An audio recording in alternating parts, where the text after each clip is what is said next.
Assalamualaikum warahmatullahi wabarakatuh. Alhamdulillahirabbil alamin. Assalatu wassalamu ala asyrafil anbiya'i wal mursalin Sayyidina Muhammadin wa ala alihi wa sahbihi ajmain. Amma ba'du. Saudaraku kaum muslimin dan muslimat di mana saja berada yang dimuliakan Allah Subhanahu wa taala. Puji dan syukur marilah sama-sama kita persembahkan kepada Allah atas berbagai macam nikmat dan karunia yang Allah selalu berikan kepada kita.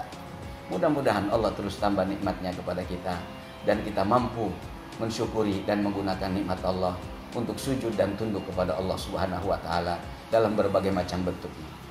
Saudaraku, ada 3 perkara atau 3 amalan yang dilakukan oleh seseorang apabila seseorang itu meninggal dunia, amalan ini tetap mengalir pahala kebaikannya. Subhanallah. Sesuai yang disampaikan oleh hadis Rasulullah SAW, idza mata ibnu adama inqata'a amaluhu illa min salasin.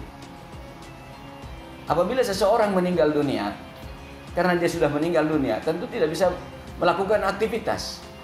Tetapi meskipun dia sudah meninggal dunia, ada 3 yang masih tetap mengalir kebaikan dan pahalanya sampai kepada orang itu. Subhanallah. Apa itu? Yang pertama, sedekah jariah. Dia keluarkan sedekahnya waktu hidup, maka disebutnya dengan jariah, mengalir. Sedekah jariah itu sedekah yang mengalir pahalanya. Untuk apa? Dia keluarkan sedekah untuk seluruh kebaikan. Masjid, tempat ibadah secara umum, tempat pendidikan, bahkan kebutuhan-kebutuhan umum seperti membuat sumur di tempat yang kekeringan, jalan yang rusak, selama jalannya dipakai, airnya dipakai untuk minum dari sumur yang kita buat atau yang dibuat oleh orang tersebut. Sarana pendidikan, apa saja yang membawa makna bagus yang bermanfaat buat kehidupan manusia, itu pahalanya tetap mengalir.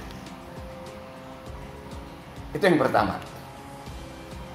Yang kedua, au ilmin yuntafa'u bihi, atau ilmu yang bermanfaat. Ilmu yang bermanfaat itu ilmu yang seperti apa? Pertama, ilmu yang diamalkan.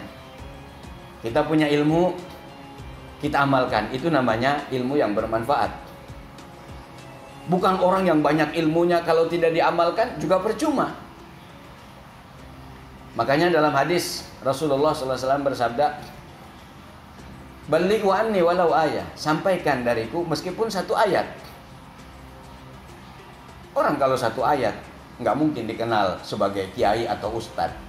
Ini persoalannya bukan kiai atau ustadz, persoalannya orang yang mengamalkan ilmunya walaupun 1 ayat. Itulah yang bagus. Itulah ilmu yang bermanfaat.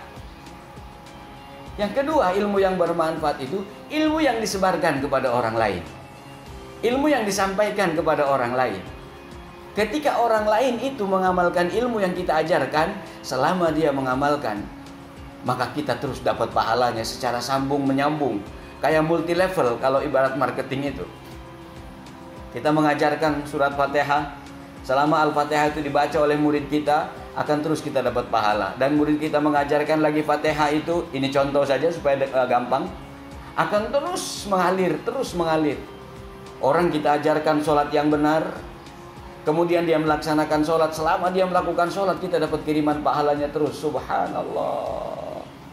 Makanya mengajar ini penting, jangan perhitungan ketika kita mengajarkan ilmu. Karena ilmu itu akan membantu dan akan mengirim kita pahala meskipun kitanya sudah meninggal dunia. Yang ketiga adalah orangnya sudah meninggal dunia tapi pahalanya masih tetap mengalir.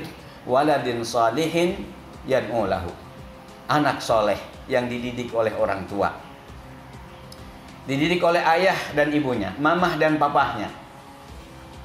Ketika mamah dan papahnya sudah meninggal dunia, anak soleh melakukan kebaikan, maka kebaikan itu akan juga sampai kepada orang tuanya, meskipun tidak dikurangi sedikit pun kebaikan untuk anaknya itu. Nggak ada kalau di dunia ini kan dibagi. Kalau dibagi itu kan berkurang jatah anaknya. Kalau itu karena kebaikan dari Allah, tidak ada dibagi-bagi. Anaknya full dapat kebaikan, Tapi orang tuanya juga full dapat kebaikan karena kebaikannya dari Allah Subhanahu wa taala, dan Allah tidak pernah perhitungan dalam memberikan kebaikan kepada hambanya. Karena itu jangan pernah kita perhitungan juga kepada Allah dalam beribadah. Anak soleh, subhanallah. Karena itu saudaraku, mari kita didik anak kita dengan pendidikan yang bagus agar menjadi anak yang soleh dan soleha, menjadi dzurriyyah soleha, menjadi generasi yang berkualitas, generasi yang baik, mencintai kebaikan, mengamalkan kebaikan, dan menebarkan kebaikan dalam kehidupan umat manusia. Terima kasih. Assalamualaikum warahmatullahi wabarakatuh.